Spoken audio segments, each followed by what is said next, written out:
but we should be good now. So my name's Luke. I'm the program manager in the capital and investments team here at Climate-KIC, and I'll be your host for the day. So ClimAccelerator Demo is an opportunity to see some of the best startups that have come through our accelerator programs from across Europe. They are all pushing to create decisive positive tipping points to help us halve emissions by 2030. Today's demo day will comprise 8 startups pitching for 5 minutes to our investor panel. This will be followed by 5 minutes of questions from our investor panel. If you, the audience, have any additional questions for our startups, feel free to reach out to them individually or put them here in the chat, and we'll look to get back to you after they've pitched. And we've got a great investor panel from across Europe who I'd like to introduce now. I'm gonna start off with, actually, I was looking through our CRM system, and I actually spotted this gentleman's name in our CRM because back, I won't say how many years ago, he was part of one of our accelerator programs and has now moved into the investment space. So I'm going to start by introducing Felix and welcome him to the stage. Hi everyone, my name is Felix, and yes, Luke, as you said, we were part of the Climate-KIC Accelerator program. I think in 2011 we started, and it was a great journey. And Climate-KIC really helped us when we were struggling, when we actually had difficulties. And Climate-KIC was or is an integrational part of my success in the past. So I'm really happy to be here today. Felix, tell us a little bit about your fund and the investments that you make. We are an early stage venture capital fund focused on pre-seed and seed deals, asset light. So we don't mind if there's a hardware component. We want to see a software business model, or the revenues actually coming from software. And we invest in the 3 buckets: mobility, smart city, and energy. Completely in Europe. And as I said, I'm really excited to get to know all these companies that made it that far. Perfect. Thank you very much, Felix. I'd like to welcome to stage our next investor. I'm super excited. She recently joined Speed Invest. We're starting to see their climate tech investments go up since she joined. So I'd like to welcome to stage Namratha from Speed Invest. Thanks so much for having me here. Quick intro. So Speed Invest is a pre-seed and seed investor across Europe, pretty generalistic. On the climate side, we look at hardware, software, mitigation, adaptation across the polluting sectors, food, agriculture, mobility, energy, and construction. And our sweet spot is across Europe. Thank you. Awesome. And next, I'd like to welcome to stage Cedric. Cedric's also been supporting a number of our startups through investments. So I'm really pleased to see he's here. Over to you, Cedric. Yeah, very excited to be here. So I'm Cedric. I lead growth equity and climate tech Europe at Global Founders Capital. I led our transaction into Climeworks quite recently and Pashama, with a background in private equity and M&A. And talking a bit more about GFC, multi-stage, multi-sector fund, mostly in the past dedicated to fintech and SaaS. However, now, last 12 months, a lot of dedication also into sustainability. Did a transaction of Universal Hydrogen, Lydian, which is sustainable aviation, did a BEX deal, did a deal in enhanced weathering. So very much, let's say, focusing lately on everything climate tech. So yeah, excited. That's awesome, Cedric. Welcome. And I'd like to welcome to stage our last investor on our investor panel, Rebecca. Is Rebecca here? Perfect. Yes, Rebecca, hi. welcome. Super excited to hear about your new fund as well. So over to you. Yeah, thanks so much for having me. So yeah, I'm from Revent. We're a new or somewhat new early stage impact VC in Europe. So a 60 million fund investing pre-seed to Series A in what we describe as kind of the big problems, and looking for founders trying, ambitious enough to solve these big urgent problems in massive markets. And we see these, we look a lot at climate, but we don't just look at climate. But you can imagine we do a lot of climate, food, health, and empowerment. Somewhat new, as I said, 60 million fund. We've done 14 investments to date, and very, very excited to meet the cohort. My background, very briefly, was engineering, product management, and kind of pivoted from very large companies to very small ones until I joined the venture side. Thanks, Rebecca. Super happy to have you here and investing in hopefully some of these awesome companies we're about to show. So I'm going to, without further ado, let's move on to the main event. And our climate innovators. Just a quick reminder, each presentation is going to be 5 minutes in length. I will cut you off if it goes significantly over 5 minutes to our entrepreneurs, and then that'll be followed by 5 minutes of questions from our investors. Our first startup, I'm really pleased to announce, is Ryan Robinson from AEROPOWDER. Ryan, over to you.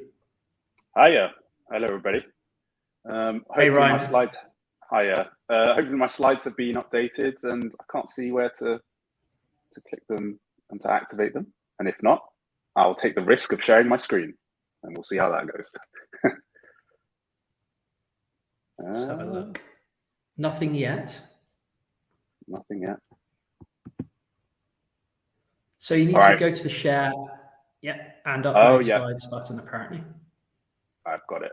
I can see it. Let's hope this is the recent one. I can see Lumio and slide 1 at the moment. If you flick to slide 2 quickly. Good. You're good to go. You know what? This isn't the right one that was updated last night, but we're going to go with it because as an entrepreneur, you need to be flexible, right, everyone? So let's just run with it. So, hi everybody. My name's Ryan. I'm founder here of AEROPOWDER, and a product name is Lumio. So we'll clear that up in a second. We're a small team based in London. My background, I'm a scientist by training, and now as a CEO and a founder, I do a bit of everything. But we've got team members, a few of them here in the UK, part-time, full-time, and one in Denmark as well. But our focus is on surplus feathers. Around the world, a huge amount of this material is generated every single day as a byproduct of the food industry. And I know there's a lot of talk about the future of food, but as it remains, poultry is a very fast-growing protein source. It's not going away anytime soon. But we never stop to think what happens to all of this material. So we have used this abundant surplus material to create the world's first thermal packaging material made from surplus feathers, and that is Lumio. So I've got some in my hands. You can't really feel it or touch it from across the screen, but it's a wonderful, light, sort of soft, insulative packaging material. And the reason we're doing that is I think we sit at the intersection of a lot of interesting topics right now. The world's gone topsy-turvy with a lot of supply chain disruptions. So how are we making these materials? What kind of packaging materials are required as economies grow? And then, balancing that with the environmental aspect of, we can't be using these sort of conventional styrofoam, polystyrene-based materials. And obviously we need to switch to lower carbon sort of solutions for the future. So Lumio and what we're doing with the circular economy, creating entirely new materials, sits in the very middle of that. So essentially what it is, it might not be obvious when I held it up, but, 2 Lumio liners go inside a cardboard box and replaces the polystyrene material found inside that. And so food or pharmaceutical items can be kept chilled during transport. This is the cold chain, again, growing very rapidly as we switch to, further e-commerce. A lot of talk now about the future of pharmaceuticals and personalized medicine that requires, special proteins and substances that need to be kept chilled during transport. And at the end, we're designing for reuse and recycling as well. I know there are always slides in here that don't make sense, but okay. Now, the key thing is when we go and talk to clients, we're not about sustainability first and foremost. Actually, we're about performance. And that's one of the very exciting things about the technology we're developing and the materials. When we run box tests, we can demonstrate consistently that if you insulate a box using Lumio, you're getting longer delivery times versus either conventional polystyrene or the other sort of sustainable options on the market. So we lead with best-in-class performance as our sort of best foot forward. And what's also really exciting is, even there's a really big startup out in the US called TemperPak, has recently raised the Series D, led by Goldman Sachs, and we have the beating of them as well. So, if we can crack this, there's a huge market available and a lot of opportunity in the cold chain packaging space. Some numbers which I won't have time to go into, but again, obviously, we come from a Climate-KIC background, as mentioned before. Obviously, very interested in understanding where we're at today with our carbon footprints, what are the materials we're using, and how do we, take it to the next level after that. That's boring and no time for that. So we've got a growing customer base. Plumo is on the market. We have an ethical farm based in Oxford. We just launched with a very nice little brand doing frozen prepared meals for the elderly. By Ruby is our key client, sort of some award-winning frozen meals here in the UK. So all these clients are using Plumo to insulate their deliveries and keep them safe and secure for overnight, shipments. As well as the commercial side, we're also doing really well with the research. We are a technology and innovation business, and we're leading a €2 million Euro-Styles project, that's H2020 funding, collaborating with a number of interesting parties across Europe on how we commercialize and industrialize our manufacturing process. And we actually manufacture in Denmark, which is something I've missed off this deck. But yes, we looked around for partners and, spirit of collaboration and partnership. We found someone in Denmark who got us going, and that's where we're at today. Now, probably what I was going to speak about a few weeks or months back was seed funding and how we expand and maximize our capabilities with what we've got at the moment.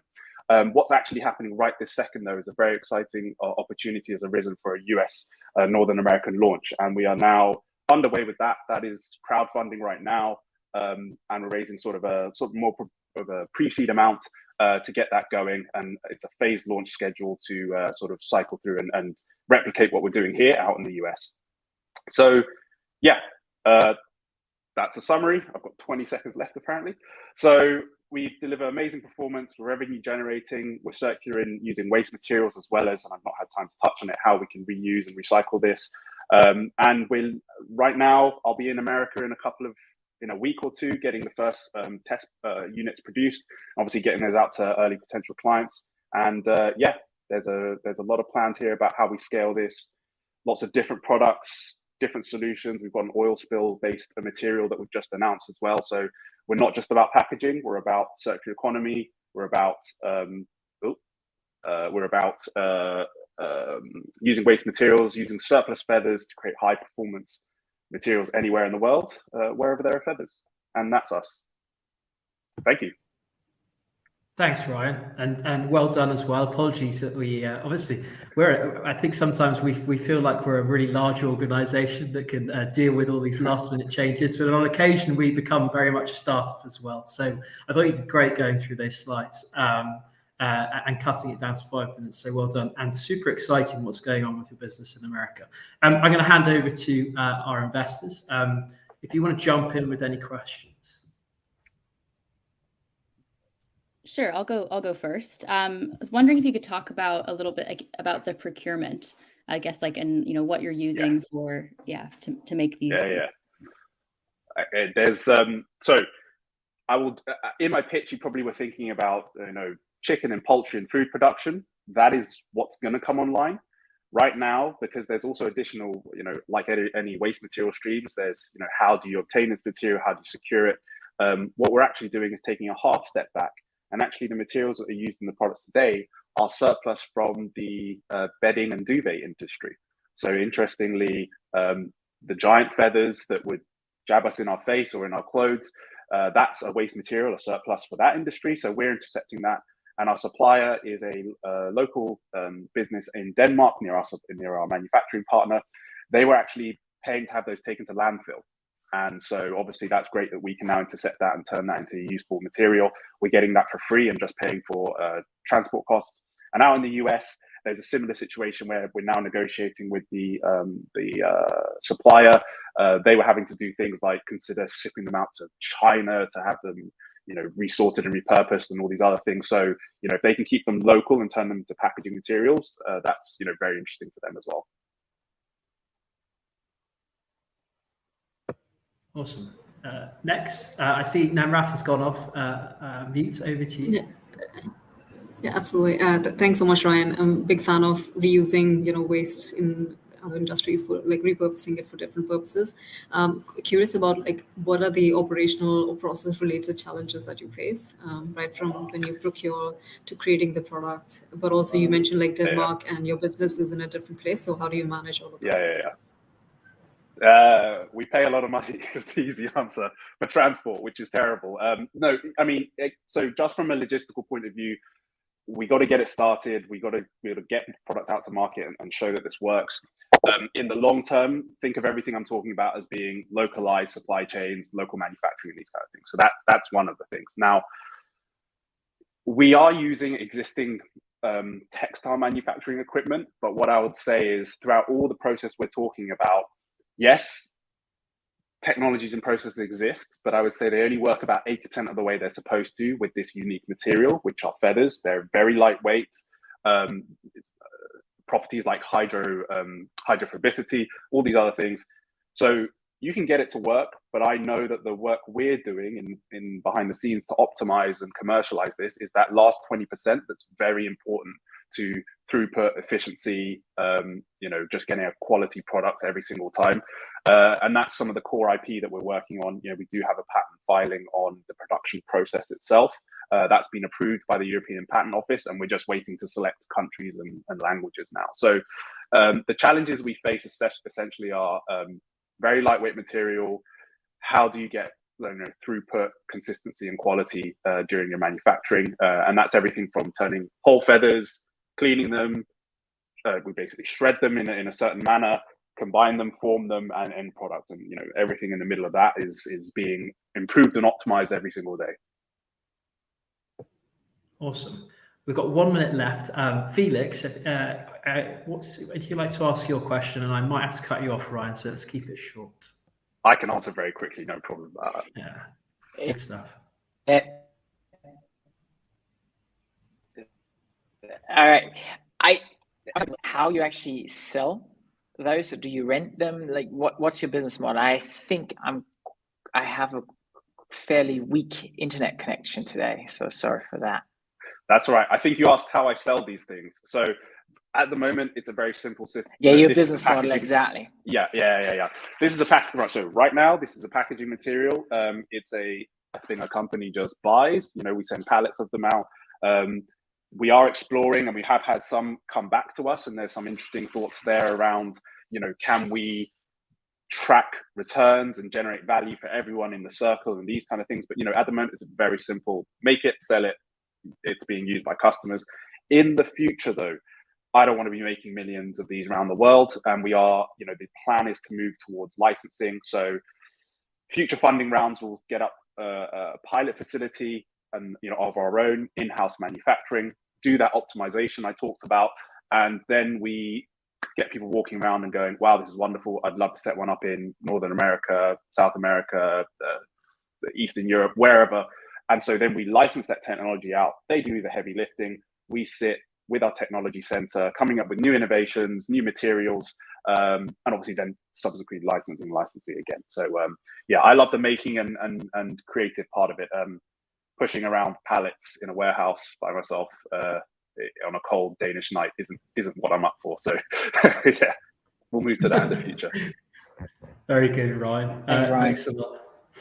Ryan, awesome. Love what you're doing at Plubo.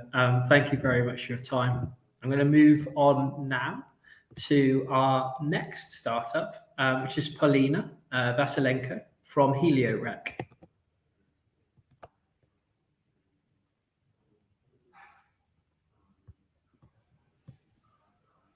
Hey, Polina. Hello, everyone.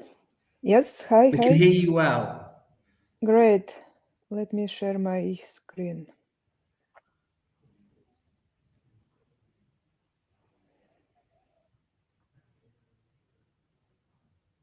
Can you see my screen? Not yet. Oh, not yet?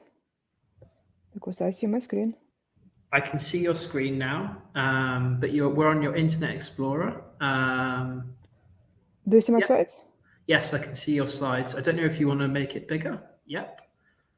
And yeah, that looks fine. Okay, it looks fine. Great. Hello, everyone. I'm Polina, founder and CEO at HelioRec. We are building floating solar power plants. With our solution, we want to solve 3 problems. First, we need to cut greenhouse gas emissions as fast as we can. Electricity cost is very high in many European locations, and we don't have enough land space to deploy the solar panels. Usually they take a lot of land space. And by 2050, we will not have space in Europe to install anything on the land. With our solution, we tackle all these 3 problems. First, we generate a clean energy with high efficiency due to cooling effect from water. Electricity cost of our system twice less than electricity from the grid in many locations, and we don't occupy any land space, installation on unused water space. So what we do, basically, we manufacture ourselves this floating system. We do it in Europe, in Estonia. We purchase photovoltaic panels, install it on top of our floating system, and deploy it on the water. Our typical customers are ports, marinas, utilities, municipalities, and the coastal area. So basically any companies near shore locations. And the floating solar market is a fast-growing industry nowadays with annual growth more than 33%. As you see here, it is example in Valencia port. We can install very easily big floating solar power plant, and it will not disturb any maritime activities. We are targeting target market is 126 million by 2026, and it is only in Europe, specifically for our customer segments. We are operating in very harsh conditions at low cost. And how we are doing it? We invented and patented HydroLock feature. It helps to keep systems stable and robust with wave and strong wind. We use recycled plastic to manufacture our floating system. That's why we are 3 times cheaper than our competitors who also operate in offshore conditions.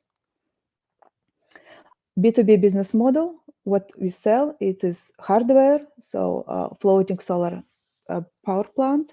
Also, we are selling SaaS, so access to dashboard where customers can monitor behavior of floating solar power plant. And as well, we sell the services, engineering, installation, and operation maintenance. We are a very experienced team. Myself, I'm working in the energy sector more than 20 years. Joshua is COO, 8 years in the product development and also had startup experience before. Hashim is CTO, the PhD from École Centrale de Nantes, more than 10 years experience in engineering and research. As well, a few advisors are helping us. We started our journey in 2019. Since this time, we installed 2 projects. Last one was in Belgium, and system could survive a wind speed more than 100 km/h. In the beginning, remember, it was a picture with a blue part. So this is what we installed. We made a patent of our HydroLock. We registered trademark, and total we raised $500,000. Now we are opening our seed round, and we will spend it to prove our technology at scale. We'll install 1 megawatt installation. Money will be spent on manufacturing expansion. So we manufacture ourselves everything in Europe. So we want to expand our manufacturing line. As well, we will obtain EU certificates and other documents. And after 2024, we will move to licensing model. So it will help us to scale faster. By 2026, we will save a lot of CO2, 8 million euro for our customers on electricity price, and a lot of land space. This is me. I'm doing operation maintenance in our installation in Belgium. Thank you very much for your time. So just to briefly, so we are a revenue generating company. We already installed a few projects. We raised $500,000 looking for seed. And yes, welcome for your questions. Thanks a lot, Polina. Excellent presentation. Super exciting what you guys are up to. Felix, over to you. Yeah, Polina, extremely interesting what you presented, and I worked in the solar industry myself, and floating solar has been going around, I would say, for the last 15 years, and it seems that it's now really taking off, and that you can also do these installations in rough conditions. That's really impressive. You mentioned in your last slide that you have already some installations, but you didn't mention any. Can you share some information about the size and what about the size and actually the performance of your modules? That's question one. And question two is, because you want to do everything, do you also offer financing, or do you work with IPPs, or how do you do that? Thank you very much, Felix, for your question. So first answer, last project was installed in Belgium in Ostende port. The performance as well, system could survive wind speed more than 100 km/h. It was 2 big storms in Belgium beginning this year. So everything is working well. We generated electricity for workshop where people renovate old boats. So all electricity goes for heating, lighting, refrigerators, everything from our system. And we even share extra electricity with a neighbor building. So the second question about if we're going to do everything by ourselves. So we now looking for 2 business models. So leasing, we lease our installations to the customers and they pay us every month. For this idea, we will go to bank and we'll take money from BPI, for example, it's a French national bank, or ADEM. So with some interest rate, we will finance in the beginning upfront capex, and after that returning revenue from this. Or some customers want a turnkey solution, so they want to buy our power plants with margin. So, and because they want to be owner of installation, and after that they can resell it or do whatever they want. So in terms of other services, what we do, so we are capable to do like engineering, operation, maintenance, and installation. So for installation, for example, if you will do in next project, we plan to do it in Spain. We are partnering with local companies, so will help us to do installation. So, and we need the crane, tools, boat. So we will ask help from these companies. And we resell it to our customers, basically. Thanks. Cedric? Hey, Polina, very exciting. Question was actually very similar to Felix, but maybe adding to that, how does the cost comparison work versus land-based solutions and everything else that's out there? Yes, good question. Usually it is more expensive, specifically our system, around 30–50% more expensive than land-based. But don't forget that we bring 2 other benefits for our customers. First, efficiency is high due to cooling effect from water, 15% approximately. And second benefit, we don't occupy land space. So customers can use this land for something else, to grow food or to build houses, whatever.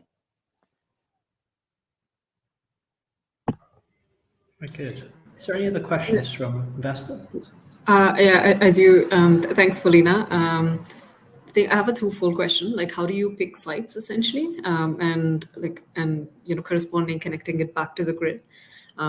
Also, probably a generic question for the floating solar space. Like, what is the impact on biodiversity? Is your building stuff on top? Lack of sun, oxygen, and maybe even leaching of chemicals that come from PVs.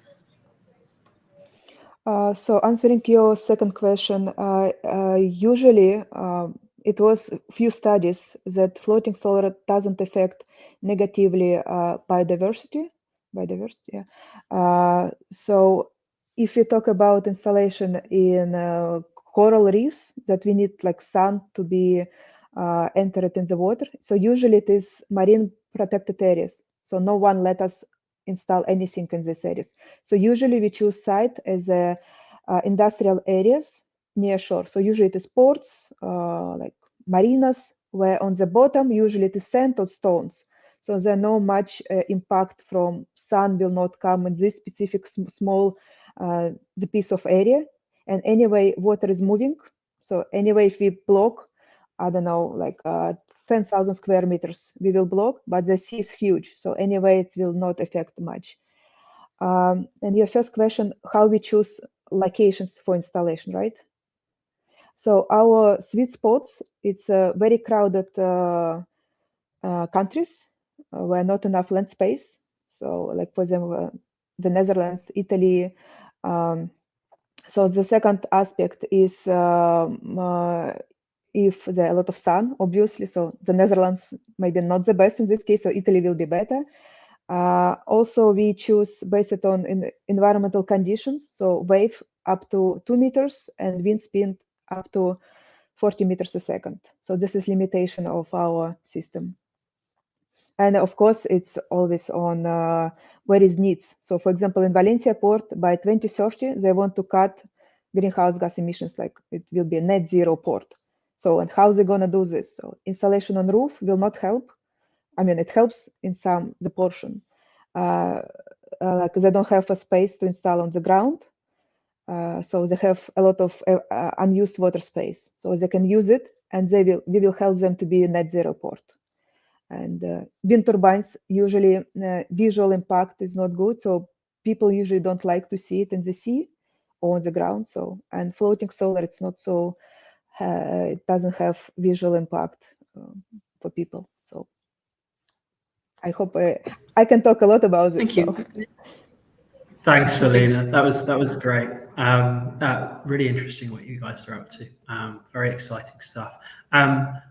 Thank you very much. And I'm actually going to welcome to the stage our next startup, all the way from Switzerland, Samuel from UniSieve. Hey, Samuel. Hello together. Nice meeting you. And you. I like the logo in the background as well. Very cool. Very nice. Can you see it? That's good. I can. Quickly share my screen.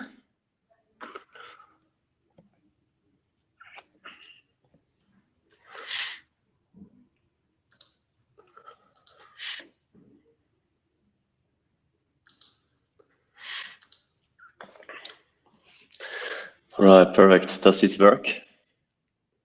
One sec. Yes, it's not on full screen yet, though.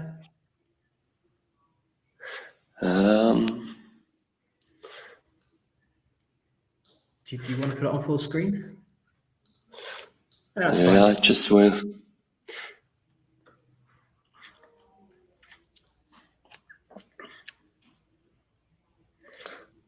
Does it work now? One sec. No. No, you're still not on full screen. Okay. Yeah, never mind. We That just we will can see it. Do you want to flip like through that? to the next? Yeah, that's fine. Over to you. Okay, perfect. Yeah, so nice meeting you, everybody. I'm Samuel Hess, CEO and co-founder of UniSieve. And the technology UniSieve is based on has been developed during my PhD, where we did the base work, developed and wrote the first patents. And the goal of UniSieve is to maximize the efficiency and sustainability of our world's most energy-consuming industrial processes.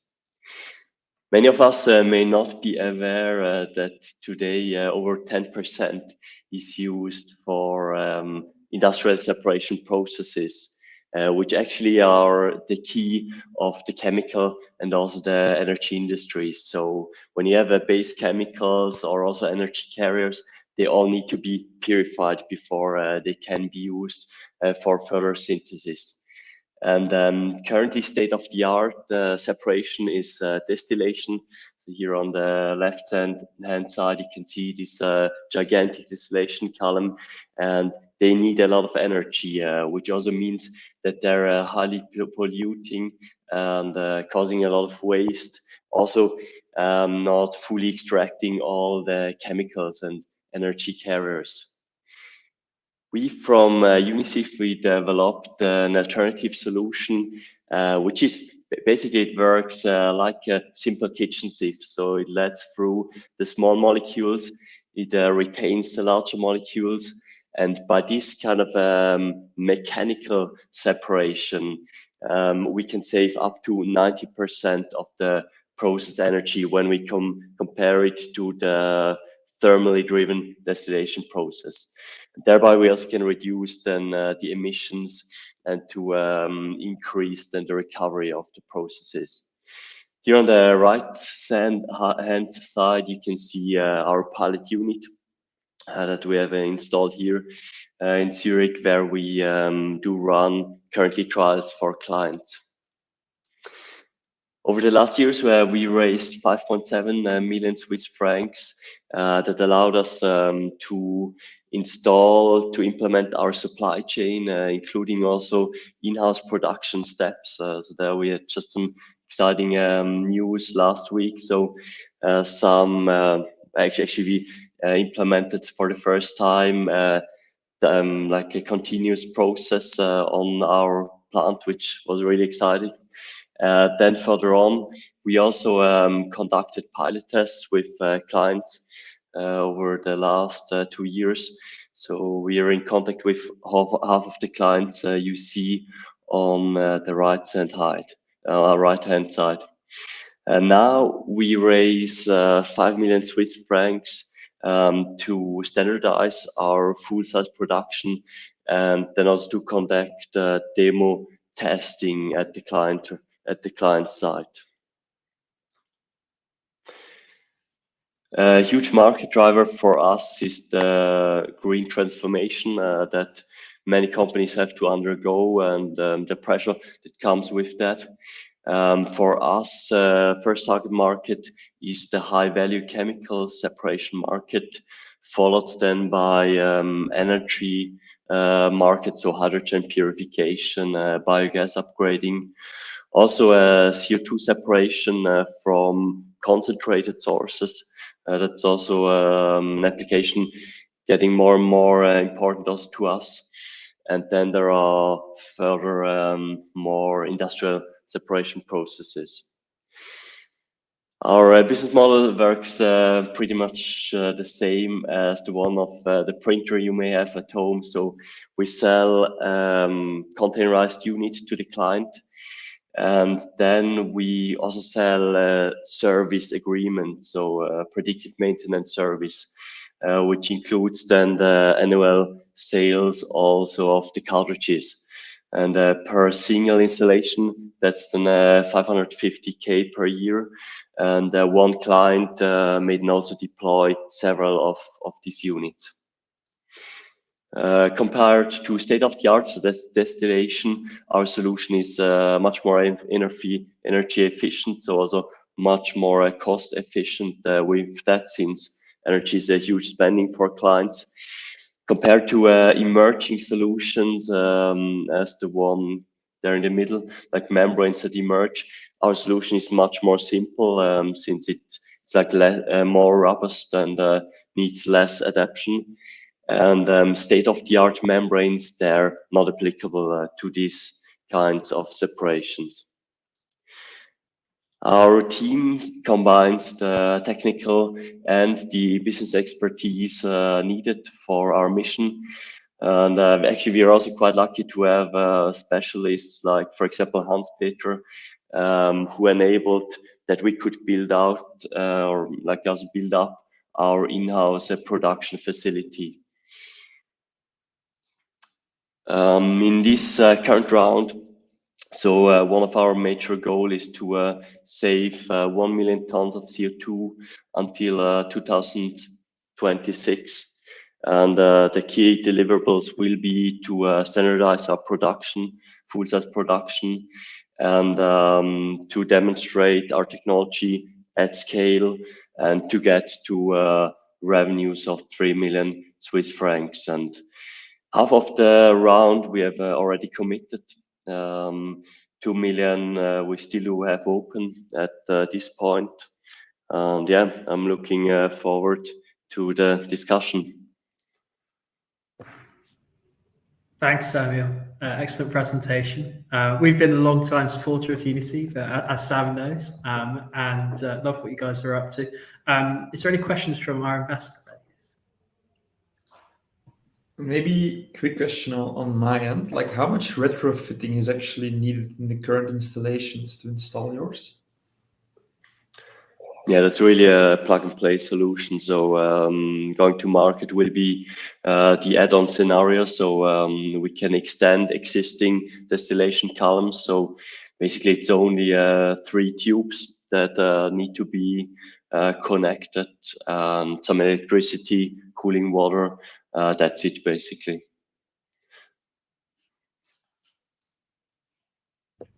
And maybe in line with that question, I mean, and hi Sam, thanks so much for the pitch. It's good to see you. On like the value proposition and the economics for your customers, how does this work? I think it's like clear from like a regulatory sustainability perspective, but would love to hear from a kind of financial perspective what the drivers are.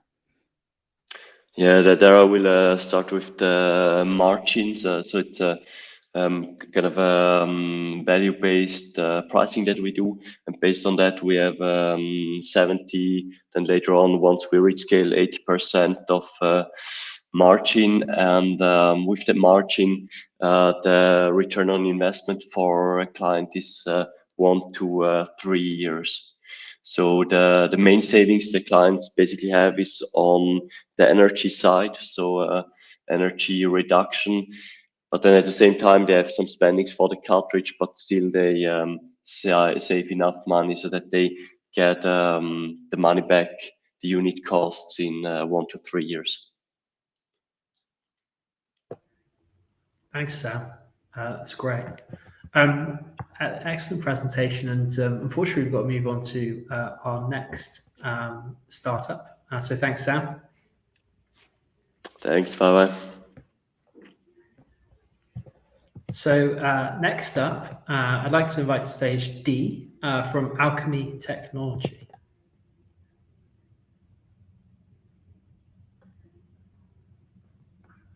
Tell me when they're visible. Hi, D. Hi there. Perfect. We've got your presentation up straight away as well. Okay, full great. marks so far. Thank you. Okay, so Alchemie Technologies is working to solve the challenge of the pollution that's created by the textile dyeing and finishing industry. We're in our Series B round at the moment, raised, and we believe we've raised more than half of it. So my slides aren't moving forward. Why could that be? Yes, you might need to. We're important notice. So you've got the wrong slide deck. I believe you've got the wrong slide deck. So that could be why it's come up so quickly. So I should be sharing my screen. Bear with me. I don't know what happened there. Can you see my screen? We can see a presentation which says a typical dye house operation today. All right. So I'm still not able to move my slides backwards and forward. How is everybody else doing this? I'm using my cursors. This is awful. We can move them if you'd like to. Perfect. If you would do. So if you could just go back one, please, that would be great. And I'll tell you when to move on. That'd be fantastic. Okay, so this is the problem that we're solving as a company. So the fashion industry, textile industry, is responsible for around 10% of global carbon emissions. The dyeing part of fashion and textiles is responsible for around 3%, which is massive. It's also the second worst cause of global industrial water pollution. Around 20% of water pollution comes from the dyeing process. If you could move on. So this is the problem, basically. So the clothes we're wearing are literally dyeing rivers and fresh water in areas where textile production is. And if I kind of just point you to the image at the sort of middle top, you see a kind of man and a woman with a little child sort of tucked in behind. That is Indonesia. That's a textile region where the major Western brands are outsourcing clothing manufacture to. So what's happened here is dye has entered the rivers from dye production, for textile production, and actually it's rained, it's flooded, and now people are actually walking the streets full of flooded, dye-laden wastewater. And the last image I wanted to get, it's really shocking. It's a horrible industry. And the one image down in the bottom right-hand corner was the one that led to the development of the mission of our technology. That is a factory we visited in China, and we were taken out to see basically the effluent. It was shocking. So if you move on. This is the wrong presentation. This is not my presentation. Okay, so the fashion industry is using 1.5 trillion litres of water annually, 30 tonnes of water to dye a tonne of fabric. Can you move on? So what we've created is a waterless or near waterless dye technology, and what we're doing is reducing the water used by 95%, energy by 85%. The reason why the pollution is so heavy in dyeing is the textiles go into a big vat of dye and water, and then it's swished around like a huge washing machine, and then it has the fabric has to go through 6 or 7 really hot washes afterwards to get rid of the excess dye. So that's what's causing the pollution, and what we're doing is eliminating that washing stage. Can you move on?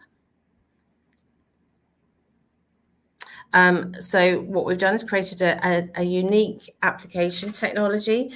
It's a little bit like digital printing, but it's not. What we're doing is we're applying dye at high velocity. So 1.2 billion dye molecules are literally kind of fired at the fabric so that there is no excess. So we're penetrating the fabric very deeply with the dye and laying down the exact amount of dye. So I don't know if you can see here, this is a piece of dyed toweling, and this is cotton. And in fact, we're so successful that we only have to jet the fabric once, and you get this beautiful even color both sides.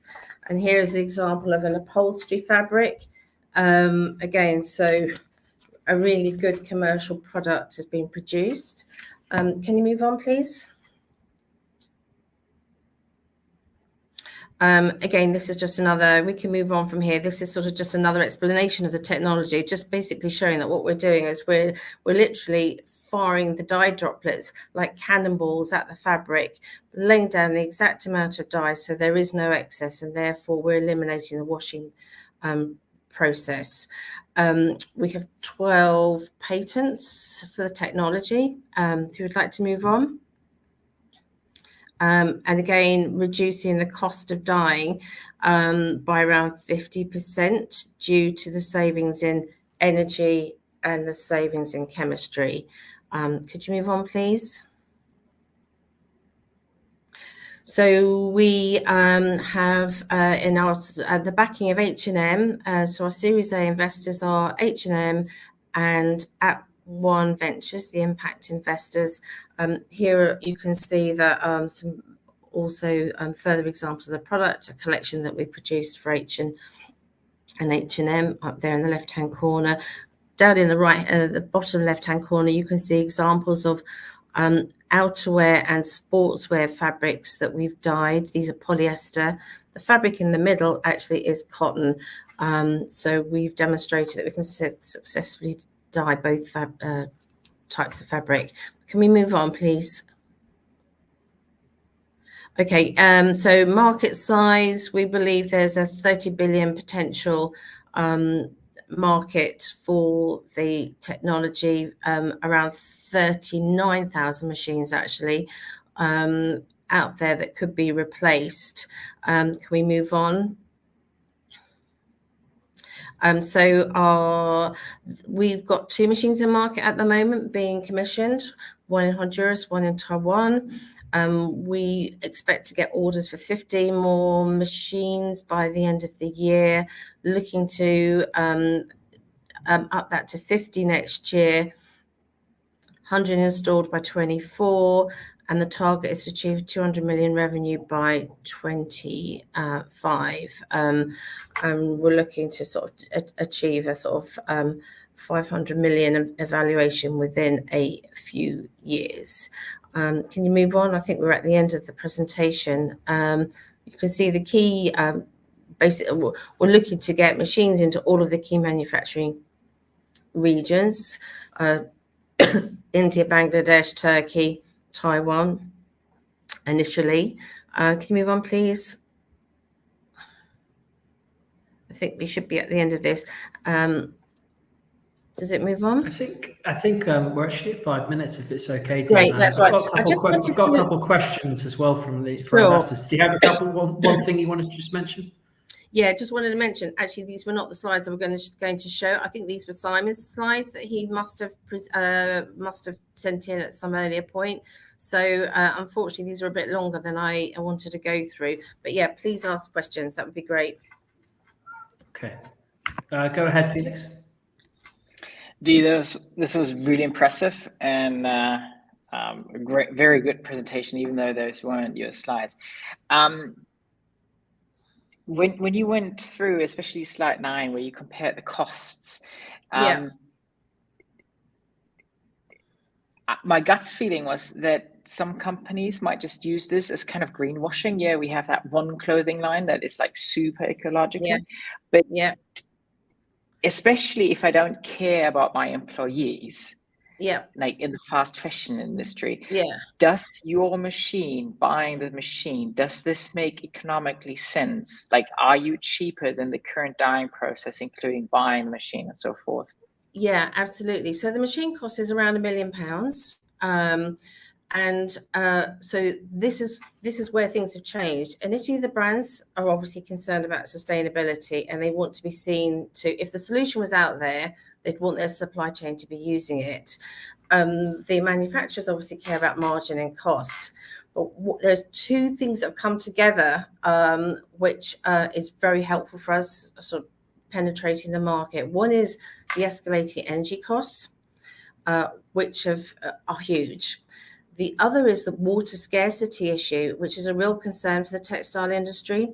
So one example is we went to the ITM International Textile Machinery Show in Turkey. We were absolutely inundated with response, and we had conversations with 261 people from 166 companies from 21 countries. Every single one of them. So usually when you're being introduced new technology, the drivers are slightly different. It's cost for some, efficiency for others, whatever it may be. But the overwhelming driver and concern from these dye houses was water scarcity. So the image I showed you of the polluted walkway in Indonesia, they are actually having to drill 300 meters into the ground now to get to decent water. In Turkey, the similar thing is happening. So what they're saying to us is, if we can pay more for electricity, and it's a real problem for us, but at least the supply in most cases is there. But if the water supply is not there, we're screwed. And so business survival we're seeing as being a concern and drivers on the two counts: water scarcity and escalating energy costs. So it's that 85% reduction in energy, which is driving the cost where the cost reduction is coming from in terms of operating costs. Using also slightly less dye, because you're not wasting dye. What dye is not being eliminated as effluent. So what's the payback period? So we're saying around maximum 18 months maximum. That's impressive. One other thing to note about this technology, most technologies need a kind of there's no doubt this industry has to change, and that industry knows it. There's no going back. They have to come up with alternatives to this water energy and pollution from both of the two factors. But we're not asking them to take a huge step change, because what we're doing, the look of the machine is very similar to what they're used to seeing. They just take out this horrible dye bath and put in something that actually looks a bit like a digital printing machine, but it's jetting dye instead of jetting ink to create patterns. It's jetting dye to create solid color, which digital printing can't do. So we're not asking them to take a huge leap. Thanks, Dee.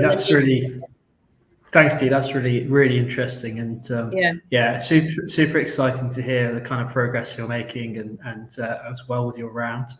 Thanks a lot for your time, and yeah, I'm sure there's going to be follow-up questions afterwards as well. Thanks. So I'd like to welcome to the stage our next startup. It's Iryna from Nurtio. Hi, Iryna. Hello, something is frozen. Just give me a second, and you'll see my slides shortly.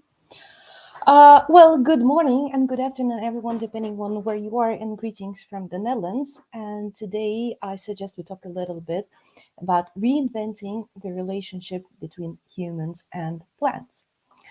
So, well, people like plants. That's a fact. In good times and in bad times, people have always tried to surround themselves with green.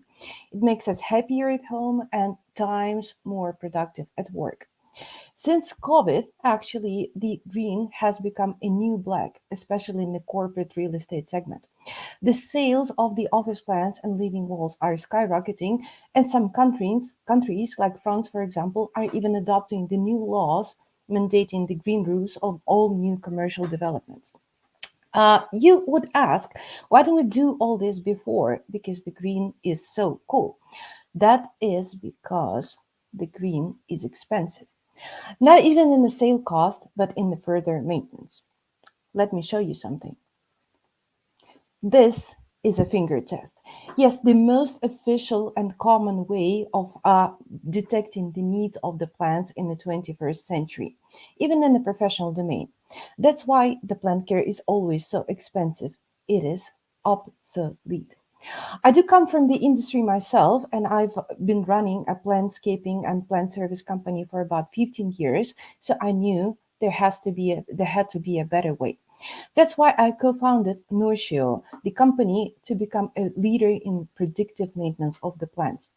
We do so by installing the proprietary sensors in the plants that monitor the essential plant parameters. Then we leverage this data and make the plant needs completely predictable and times more efficient than it currently is. Our technology is currently packaged as 4 different products. Let me guide you through those. Well, 3 you see at the moment. So one of the products, the Nurtio Smart Service that is created for the professional plantscapers, is capable of cutting down up to 40% of their OPEX. Another product, Nurtio Do It Yourself, is for the cleaning companies that can essentially generate additional revenues utilizing the same resource and the same people that already have deployed on their service sites. And then Nurtio Protect for facility management and all other participants of this value chain. It has already proven that it can help our clients stand out and win new tenders, because the end customers are increasingly looking at the technology in such an obsolete industry as the plant service. We do have a great team. Myself, I come from the industry, and my colleagues are technical, so we have combined a couple of centuries of experience in what we're doing. But there are 3 main facts that I would like you to remember about the team. First of all, we do know the industry we're targeting. We are diverse nationally and in our expertise, and mutually complementing. And we are very resourceful, because we were able to develop and bring to the market a very complex electronics hardware software product with very, very little cash at hand. We are based in the Netherlands, but our operations stretch across all Europe and also in the US. We launched only a couple of months ago, but already we have secured 19 lodging customers in 9 countries. Those are the leading plant service companies, leading facility management companies, and leading cleaning companies. We are doing good, but good is not good enough for us. We want great. We want to become the first thing you think when you're setting up a green wall, when you're investing in a green roof, or simply getting some plants for your office. That's why we have just opened an investment round of $1 million or euros, that's the same nowadays, to help us get there. And we have already secured about a third of it. We have a preference for the convertible instruments, but of course other options are negotiable as well. Our cap table comprises of only founders because we were very careful with our equity, but we're looking for the like-minded partners with the affiliation to the commercial real estate or agtech or proptech to help us deliver and help us fulfill the dream of the Nurtio sensors and Nurtio algorithms, assisting with every plant that is out there for the humans. So my name is Iryna van der Meij, Iryna Pachomova. I changed the surname last week. Please find me on LinkedIn and I'll be delighted to talk more. And of course, I'm open for the questions. Thanks, Iryna. That's great.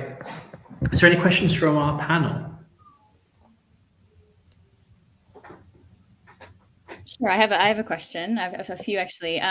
So yeah, maybe if you could talk about like the technology, how it works, and maybe a bit on like the roadmap and what you see as kind of like the vision for the tech. Thank you. Of course, gladly. One of my favorite questions. So technology-wise, when we first started having the vision of the connected landscape in the commercial real estate, we realized that there's no sensor technology that would be applicable specifically for the corporate real estate. What I mean by that is, first of all, the connectivity, because all the plant sensors that you might have heard of, they're based either on Bluetooth, which means that you need to be very close to the plant, and it doesn't meet the purpose because our gardeners are in one side of the country and the plants are in the other. And in the other ones are, let's say, 5G connected and talk specifically to the cell towers, which makes them ridiculously expensive and that kills the business case. So we needed the sensor solution that would be cost effective and still have a long range. And the only way was to design it. So we designed the sensors. Well, I'm currently holding the small one, but they come in a different sizes, and there's also a much bigger one that are being installed in a plant. They measure 4 parameters: the humidity inside the planter, light, temperature, and fertilizer. Then our gateway is extracting that information from the sensors. It's completely plug and play, so we never use any local networks of the customers. That was the first requirement from our clients. And then we leverage this data, and our customers receive it either on a web-based dashboard or on a mobile app in case of the field personnel. So we basically apply the algorithms to predict the plant maintenance. We notify our customers about any extraordinary events that are happening out there and help them to react before the plant died. And we adjust the visitation schedule based on the predicted needs of the plants, which has a potential of cutting up to half of their OPEX, because now they visit just in case, and we want them to do it need-based. Thank you. Thanks, Iryna. I wish I could have one of these for my home and all of my plants in. Everyone says that. Everyone says that. But, we've been considering the consumer market as well, naturally. But in our office, we have a little box. Well, it's not little. It has a tag, the cemetery of the consumer-oriented plant sensors. These are the products from Kickstarter that didn't make it, and we don't want to be one of them. So we definitely have ambitions to go to the consumer market later, but we just saw this huge opportunity in the commercial real estate. We have very sizable average checks from our customers. Our cost of sales are beautiful, and we would never, ever have that luxury in the consumer market. Understood. Is there any more questions from the panel? Yeah, one question on the tech itself. So not the hardware, but on the software that you provide. Like, how do you charge for it, and then what kind of ticket sizes do you believe that these big what is it, maintenance companies will actually pay for it, or is it the builders or Well, thank you for that question. So our general business model is sale of the hardware plus SaaS for the software. We split it because then we can put the hardware in the different distribution channels and then have the luxury of all the revenues from the software to ourselves. We have several products. So one of the products is Nurtio Protect, which is sensors plus all the data. That business case makes sense for only the high-end part of the service portfolio, and we expect about 10 to 20,000 annual recurring from the mid-size interior-scaping company. But there's also something that we made up. We called it Nurtio Insight, which is another spin-off product, which is the plant tagging system for the plants. Basically stickers instead of sensors when the sensor doesn't make economic sense. So we sell it really cheap. Still get maybe 10 to 15,000 euros recurring from an average customer, but that's an excellent customer lock-in, because average customer maintains about 30,000 pots, and the moment when they put 30,000 stickers in their field, we got them locked. And then we can upsell sensors, then we can upsell data, we can upsell algorithms. So basically, this is one of the products that can help us secure the market position much better than any patent. Thanks, Iryna. That's great. And we're going to actually, thank you very much for your time, first of all. I certainly have lots of questions I'd like to follow up with you with, and I'm sure other people will as well. We are going to move on now to Marcello from SiWeGO.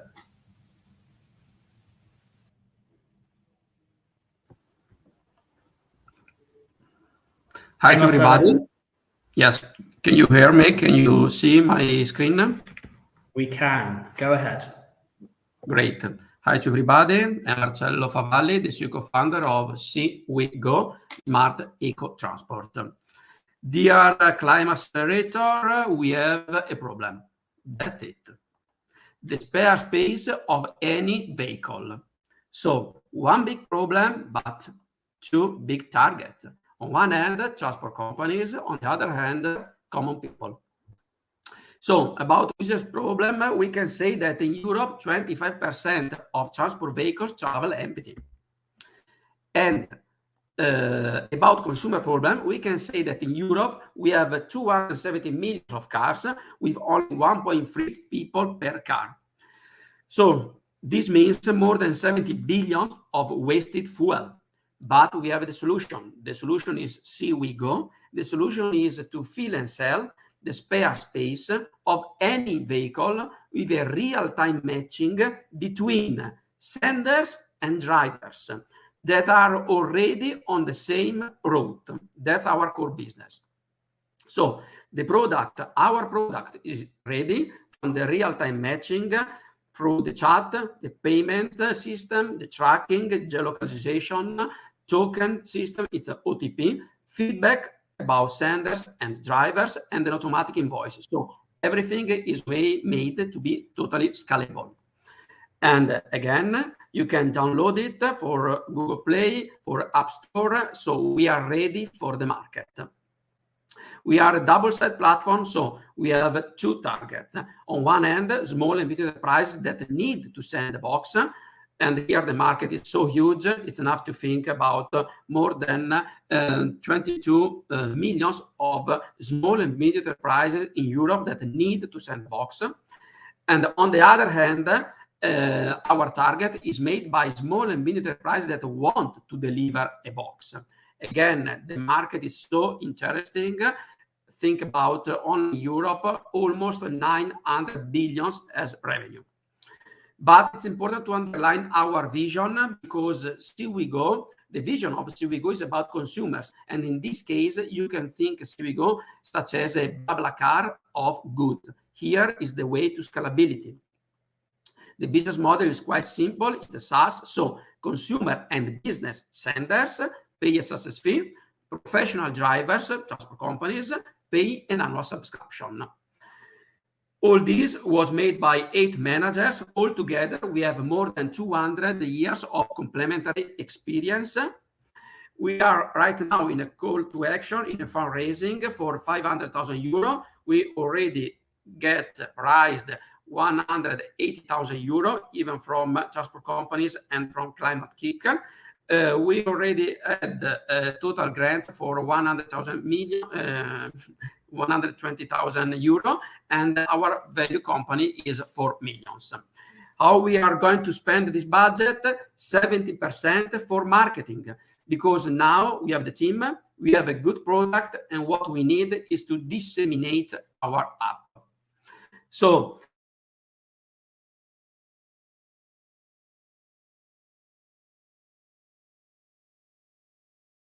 our motto is that it's not enough. SiWeGO is totally compliant with SDG impact, especially for 9, 11, 12, and 13 categories. Thank you very much for your kind attention. I am at your disposal. Thanks, Marcello. A great presentation. So any questions from our panel? Yeah, maybe first question from my end, Marcello. Very interesting. Like, basically, there's a bit of a chicken egg problem here, because you have the supply side and demand side, and the demand side, or like, yeah, let's say the shippers are only interested when you have carriers and the other way around. So how are you actually going to address that problem, and how are you gonna, make sure that there's enough, enough people basically on your platform? Thank you for this question. Very smart question, I will say. For the yes, it's a chicken problem. You're right. We are going to solve this problem thanks to this person, to these investors, because Messaggero del Garda, transport company, Gruppo Sinergias, and other transport companies. So one side of our double side platform is covered by two these big transport companies. So now what we are going to do is to develop the demand, the request of transportations, of deliveries. And in this way, if we grow up this part of our double side platform, then we can start to sell also the subscription to other transport companies. Did I answer your question? So it's not anymore a chicken problem, but we decided to start from the egg, we can say. Thanks, Marcello. Makes sense. Is there any questions from anyone else? Could you elaborate the sort of climate case for this? And the second question I have is, how do you incentivize? Excuse me, I didn't understand the first question, sorry. What is the climate case for this? Climate-KIC, it's a Climate-KIC. We won the Circular Cities Accelerator Program from Climate-KIC, so they decided to enter in our fundraising. Marcello, just to jump in, the question was, what is the climate case for your company? What are the climate benefits? Case. Okay, sorry. Okay, yeah. What we are going to do, it's a pilot project for some capitals in Europe. We are speaking with some of them. We would like to start this pilot project. In this way, we could increase our community in a specific area, and that's very important, of course, for a startup and even for an app that need senders and drivers in the same location. So that's our case for Climate-KIC. Thanks, Marcello. That's great. And thank you for the questions, both of you. We're actually going to move on now to our next startup. Thanks a lot, Marcello. Thank you. Thank you very much. So I'd like to introduce our next startup, which is Alexander Braun from qCoat. Alexander, we can see your slides, so you're ready to go. But you are on mute. Now you can hear me, right? Great. Okay, so hello everybody again. I'm very excited to introduce qCoat to you today. In the next 5 minutes, it will be about advanced chemistry and about membrane filtration, and of course, how qCoat will help this traditional separation industry, help into a new functional era. qCoat is an industrial tech spin-off from a German research institute. Back in 2013, big name membrane manufacturers asked the research institute for a solution for membrane fouling. Membrane fouling is a natural process of blocking the microscopic pores of the filter membrane, and surface science soon came up with a solution and a compelling proof of concept.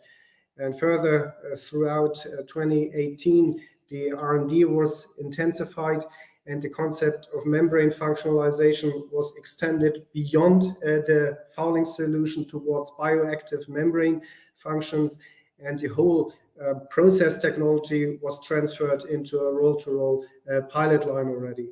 And then in 2019, after 3 important patents were granted, an experienced team came together, including myself, and we are combining scientific excellence, serial entrepreneurship, and ramp-up experience from the industry.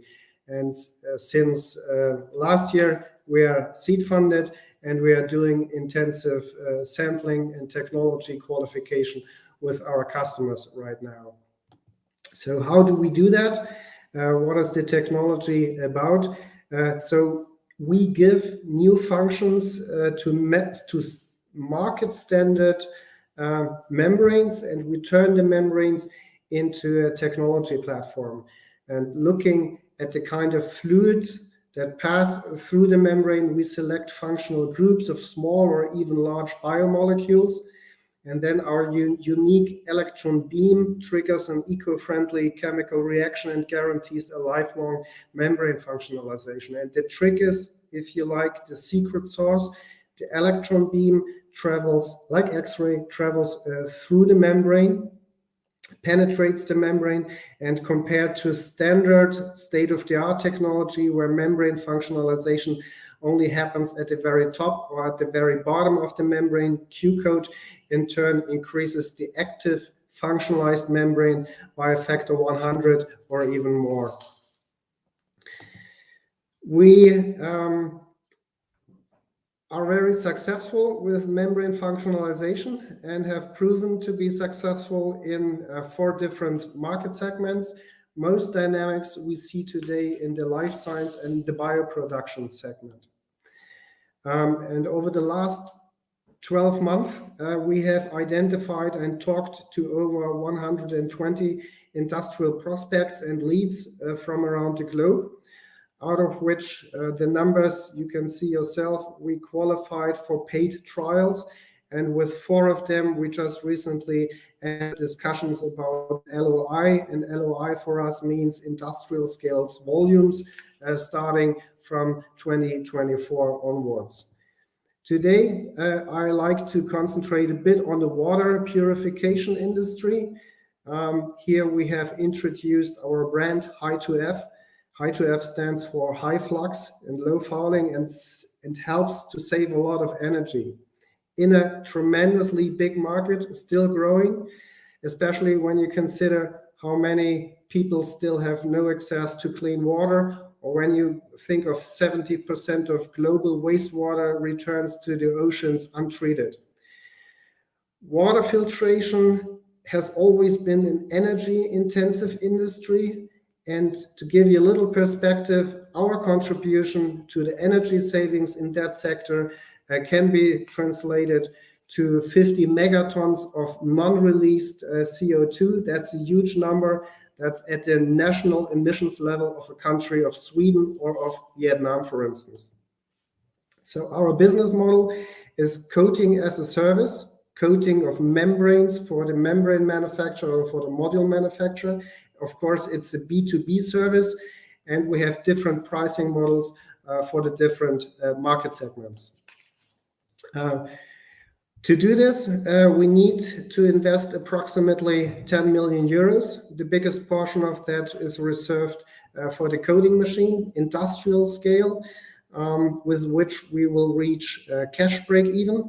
And also we need to increase our lab and quality assurance capabilities. We will increase the staff to about 30 people and step up our intellectual property basis.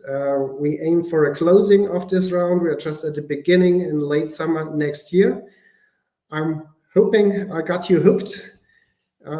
Please contact me. Here are my coordinates. Thanks, Alexander. Really great to see so much good early traction in the market. Is there any questions from our panel?